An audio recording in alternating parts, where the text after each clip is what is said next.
Hey guys, what is going on? We're back here with the Conquer Chats. Now, I do not have my trusty sidekick with me today, and Tommy Pomatico. So the banter and the small talk to start off might be a little bit different. It's not quite there. But something that I think you guys gotta start doing is watching Equalizer or watching Swamp Kings, the Florida Gators program.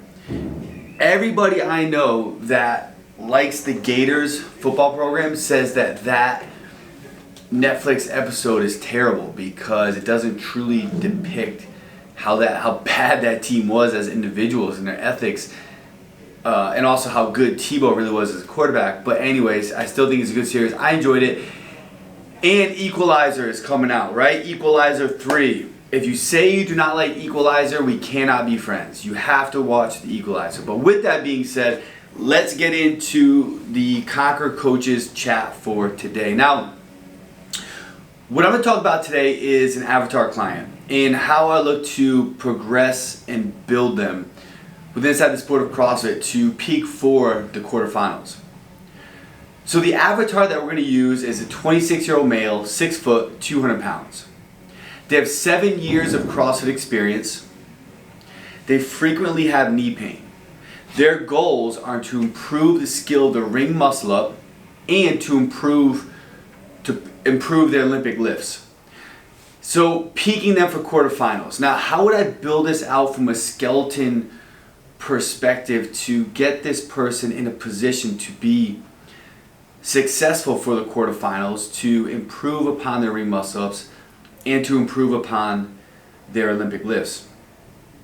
So I want to break this all the way down to the beginning. With this athlete, I want to establish baseline data points for them as an athlete, right? So what do their current numbers look like from all the data points that we go through with strength, power, gymnastics, monostructure work, and get a clear picture of that. Because no matter what someone might tell you their numbers are, what their PRs are, what their strengths are, weaknesses are, that's their perception. And lots of times that's their perception from the past. So we as coaches really need to hone in on where they are currently and make sure everything's lined up. From there, with this athlete, I'm going to look for imbalances. So knee pain, improve ring muscle ups. I want to find imbalances to see if something's occurring that hasn't been picked up on to provoke the knee pain. And I always want to look up and down the river. That's something that Kelly Starrett has always spoken about. So I'm going to look at mobility, stability, range of motion, muscular imbalances between the quads and the hamstrings. How are they from a hinging perspective, low back strength, upper back strength. I'm going to take a look at all those things and get a clear picture of what could be occurring that we're just not quite seeing that's provoking that knee pain. And for the most part, with knee pain, have they ever had it looked at? Have they ever had it checked out? Right? Is there anything in there that shouldn't be occurring, something that people haven't seen?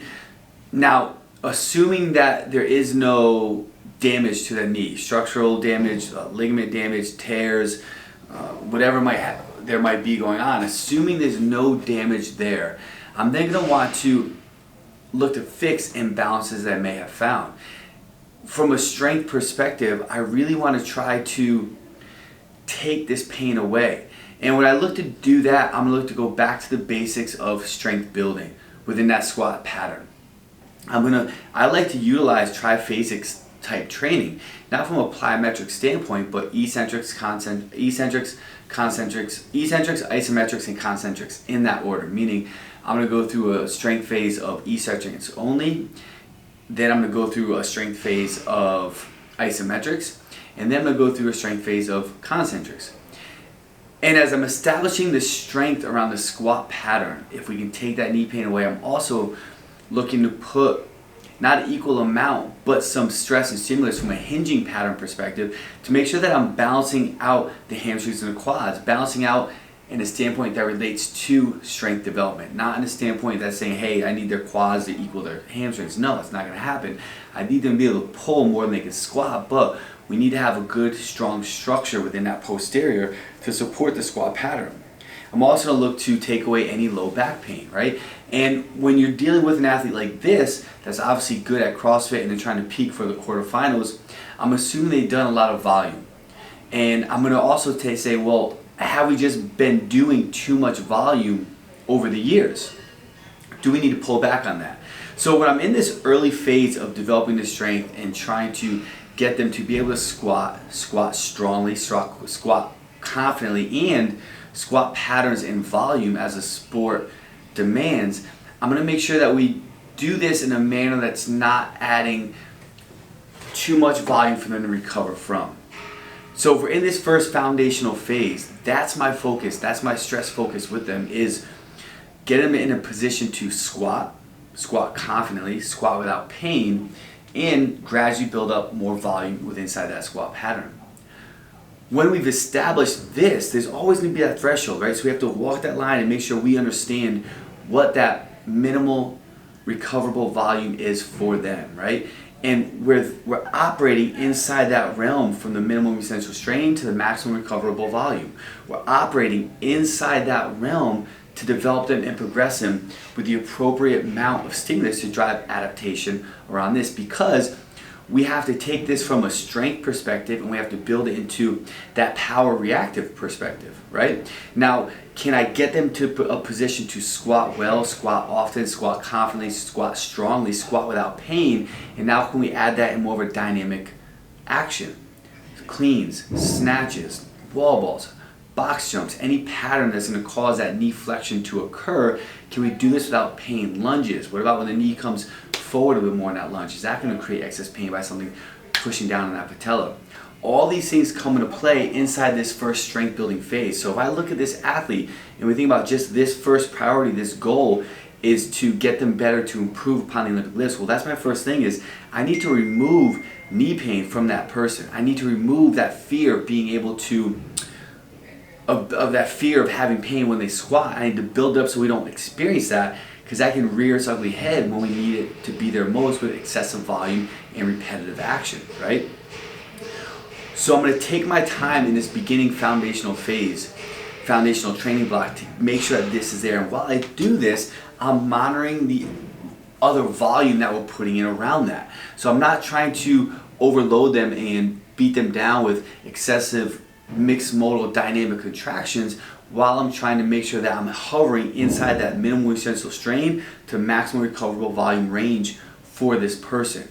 And that's really where that detail and beauty of programming is going to come into play for this type of athlete, because if I do too much and take them over that recoverable volume threshold before they're ready, well, then I'm going to take a couple steps back, right? We're going to experience the pain again. We got to back off. So that's really what you want to think about. Now, as you get through this training phase for the person, whether it's 8, 12, 16 weeks, 21 weeks, whatever it might be, and we get through this phase where now we're squatting, we're doing concentric work, we've removed the pain from that where they don't experience it, we're able to have them squat in volume in a controlled fashion. Well, now let's take that and look to build upon the dynamic action of it, right? Cleans, snatches, and do that in a fashion where still we're not having that pain. Now, how do you do that? Well, I'm not going to start at, hey, we're cleaning, we're snatching super heavy. No, we might start with powers and controlled squats. And now we might go back to like this triphasic phase of catching powers, so like a power clean, an eccentric squat, stand up, right? Power snatch, eccentric squat, stand up. Then we might bounce into another phase of a power, pause, and a catch to really build that strength in the bottom position, get through it. Now we're going to hit that concentric phase of pure cleans and snatches. So when you think about someone like this, you want to walk through all those different avenues of building the foundation first. Can I build this foundation in a way that's they don't have that pain anymore? Now I've built that foundation, okay, fantastic. Now we need to segue into what that goal is, which is improving the Olympic lifts without that knee pain. But we have to do it in a manner that's not just, boom, we're right there right away. No, we have to progress into that, again, for the strength in the positions, for the confidence in the positions, and their ability to get into positions pain-free. Now, once we've established that throughout that training phase, again, that might take 8, 12, 16 weeks, we then progress into more building around the sport of CrossFit with these dynamic actions, whether it's from strength, whether it's from volume, repetitive action, touch and go work, what have you. We now have to go through those in a controlled manner. Now, while I'm in these phases, right, and I progress into the Olympic lifts, being able to complete them without knee pain, I need to also establish and adhere to the principle of recovery and fatigue management as it relates to now I'm starting to put in probably more metabolic work from a mixed modal standpoint, right? So I have to make sure that I'm within that minimal essential strain into that maximal recoverable volume. Now, as I've gone through all these stages with this athlete, which as you can tell might be 40 weeks for some people, might be less, might be more. Again, the main thing is removing pain, right? As I've gotten through this stage, I've been gradually trying to dose them with a little bit more and a little bit more progressive overload in a controlled dosing manner in a way that I'm not overstressing them. I'm allowing them their ability to recover, but what I'm essentially doing is building that bank account of that general physical preparedness, and I'm continually trying to layer and build that foundation inside that realm of the sport. So now when I get to that point for the athlete where that pain, that discomfort is removed, the confidence is there, the actions are there, and the actions are there confidently, I've also done my due diligence to now I've built a bigger bank account. I built a bigger level of general physical preparedness from a dynamic, contractile, mixed modal standpoint, and I put them in a position where now we can start adding more volume and intensity as it relates to this person and where they want to be, right? So there's a long progression of how I'd get someone through that from a knee pain perspective. Now, if we think about the other avenue with this athlete, which is improve the skill of the ring muscle up. Very similar, where I want to strip it down and think about it from the beginning standpoint with this person of a mobility, stability, and strength perspective, right? And I'm looking at mobility, stability, and strength as it relates to the purest action of this movement, right? The purest range of motion of this movement. I want to definitely look at the shoulders and the ability to transition through the pull to the dip. Do they have the strength for the pull-up? Do they have the strength for the dip? Do they have the strength for the transition? Do they have the mobility and stability through that transition into the catch? I want to take a look at all these things, and that's where you start. And if that's not there, well, that's what you have to improve first, because if you try to hack and jump through that, then you're going to limit the functional ceiling for them as it relates to the ring muscle up inside the sport of CrossFit. So now when we've built that, I'm then going to go back to our original progression where I want to build their ability to do more. Right now, I'm assuming what's happened throughout the training is that we've built the strength for the pull, we've built the strength for the dip, we've made sure that they have the mobility and the stability to complete the movement in a good form and fashion, and they've demonstrated the ability to do it in a strict, controlled manner. And that's very important to me, because if they can do it in a strict, controlled manner, now I know that I'm putting them in a proper position with dynamic fatigue, dynamic contraction, so more of that kipping action, and now they have this stability and strength that we can continually elevate that functional ceiling as we look to grow upon the volume and intensity. So it's very important. Lots of people kind of jump around that phase too quickly because they can do the dynamic part, i.e. kipping, but they can't quite do that strict part. They don't quite continually develop that strength realm. So what essentially happens is they're putting a ceiling to them, and they might progress fast from a dynamic standpoint, right, where they might go 3, 4, 5, 6, 8 kipping ring muscle ups, but what you're going to realize is they're going to hit that threshold really fast, and they're not going to be able to pump through that threshold until you take more time to develop the strength to do more, right, and the ability to do more. So I want to make sure that that's there. Now, when that strength component is there, the mobility, the stability is there, I'm then going to build it from a functional volume standpoint, right? So I'm going to take a set number and continually work on this building the ability to do more. Total volume. So meaning I might start with, hey, we're gonna do 3 unbroken reps, we're gonna have a controlled rest, I want perfect form for 3 controlled reps, and we're gonna do this until we complete 20 reps, right? And then next week, great, we're gonna keep it in the same facet, but now we're gonna look to complete 26 reps. Then we're gonna get to 30 reps, right? We're gonna keep building these up to where I want that functional ceiling of total volume to be. Because what you're gonna realize is their ability to perform this muscle up inside of a mixed modal, fatiguing, intense workout, they're gonna hit that functional ceiling once they hit it. Meaning, if they're only exposure, we are able to progress at the limits of our exposure.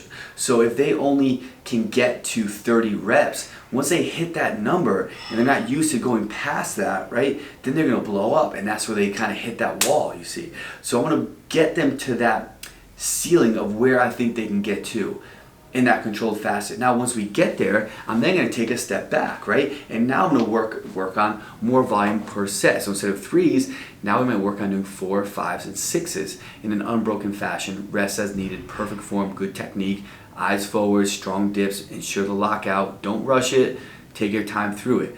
We get that, beautiful. Now I'm going to take that number and get them again to that functional ceiling standpoint, meaning we're going to maintain the 4s, the 5s, or the 6, what that number is at that point, and we're going to get up to what I want them to be, whether it's 40, 45, 50 reps. Someone for the quarterfinal, we might be getting up to 50 to 60 reps, right? I have people in the games department getting up to 70, 75 reps at a clip. So now we're there. Now what happens? Well, now we want to now add slightly more intensity to it in a controlled fashion. And we go through this stage that can take anywhere from 3, 4, 5, 6 months, where we're first working on increasing that ceiling for them. We're working on building up the ability to do more volume. Now what we do is we're going to add a little bit of intensity in a manner that's not going to completely destroy them. So now we strip it back down and say we're going to do 3 reps. We're going to add another fatiguing movement in the mix, whether it's from the EMOM fashion, work to rest fashion, however you want to structure. I'm not talking about methods, I'm talking about the principle of it, right? So from now we're going to do, okay, we're going to go to 3 muscle ups, and we're going to add another movement that doesn't cause a similar fatiguing contractile standpoint. So 3 muscle ups and then an easy recoverable jog for 30, 40, 60 seconds, slight rest. You're going to maintain this until you get to that number, 30, 40, 50. Great, now we're going to take that rest out, and now it's going to be the number, the movement, and a continuous standpoint, focusing on perfect form. That run, that bike, whatever it might be, is going to be done in a fashion that allows you to recover, to jump right up. So now we're also working on transitions and breathing and understanding that. Good, now we get to that, beautiful. Now we're going to go back to add volume, 4, 5s, and 6s, 7s, 8s at a clip, right? Beautiful. We do that, we add the extra fatiguing movement, non-dynamic contractile similarity with a rest. They get that, we take that rest away. And we're able to complete this to that ceiling number. Beautiful. Now we're going to start adding more fatigue to it, right? And now we go back to the lower number, whatever it might be for your athlete, 2, 3, 4 ring muscle ups. Now we add secondary movement, maybe a second and a third movement that add fatigue to the muscles being at play. Double unders and devil's presses. However you want to put it, dumbbell snatches and burpees. You can see that those are going to have some slightly push and pull fatiguing with it, and from the shoulders, lats, midline, and all the above. So now we start building that ceiling with these movements paired together. But we make sure they're done in a way, and we dose it in a way that allows the athlete to be successful and allows the athlete to complete the prescription in the right way, and it allows the athlete to recover from it. And once we do that, we then strip away the rest, and now we're adding more intensity to it in a controlled fashion, again with a dosage that allows them to be successful and grow. And now we're adding that intensity and volume back in this same standpoint. As you can see, what this is getting you closer to doing is hitting that ceiling well, whether it's 40, 50 total reps inside of a workout, building your confidence and ability to do more at a time, understanding how to transition, and adding various levels of fatigue to it from an opposing standpoint of, let's say, like muscle ups and running, or a similar standpoint, muscle ups and kettlebell snatches or thrusters, what have you, and it's getting you to build your ability to do more, hold more, and increase that functional ceiling to it. And that's that long progression of how I take someone through at this stage and this level that can do muscle ups, has the strength to do them in its purest form of strength, has mobility and the stability to do it, but now how do we get them to get better at ring muscle ups inside a mixed modal standpoint to peak for quarterfinals? And as you can see, the ability to progress through this is different for everybody, right? So if you have an athlete that is a fast adapter, and there are athletes who are fast adapters. Those are athletes who can pick up movements really quick, they can recover fast, they can hit the reps good, they can complete the dosage well and not get pulled back. And you can see like, man, like this person came in, they were doing like this many reps, and all of a sudden they jumped up and now they're doing so much more reps. Sorry, someone opened up the door and made the loudest squeaking noise. And now they can do so many more reps so quick. And yeah, fast adapters are generally people who are super new and that happens, but you're still going to see fast adapters who have an older training age as well, right? So fast adapters, you're going to progress through this a lot quicker. So now it's like, okay, well, how can I maintain this to peak them and have them ready for the quarterfinals, even though they've gotten to that point quicker than I thought they would? Well, simple. Now you just look to take a step back to the beginning, but increase that ceiling to where they are. So from improving the Olympic lifts for this person, now we might go back and now we're going to try to get them even stronger with inside those, or work on their ability to hit higher percentages of the max under fatigue or with similar and opposing dynamic contractions. From a ring muscle up standpoint, great. Now we're going to go through this and get them to be able to do more reps at a clip or increase that functional ceiling even higher for them. So that's how I look at that year long. I'm still thinking about peaking for quarterfinals. I got to get them ready over the span that I have to work with them, whether it's a full year, hopefully. If it's less, well, we got to get through it quick. Now, the beginning, the most important thing to think about when you're working with athletes who don't have that much time, they haven't given you that much time to progress them through this, is you cannot skip the baseline phases. You cannot hack these baseline phases of where we're building the foundation that everything else gets layered on. Because if you try to hack that foundation, that cement, the roots, then you're lowering their ability to continually progress over time, and at some point you have to come back to that, right? So that's how I progress this example of an athlete, 26-year-old male, 6 feet, 200 pounds, years of CrossFit experience, some knee pain. Their goals are to improve the Olympic lifts and improve the ring muscle up. That's how I progress them through that. I hope you guys found this helpful.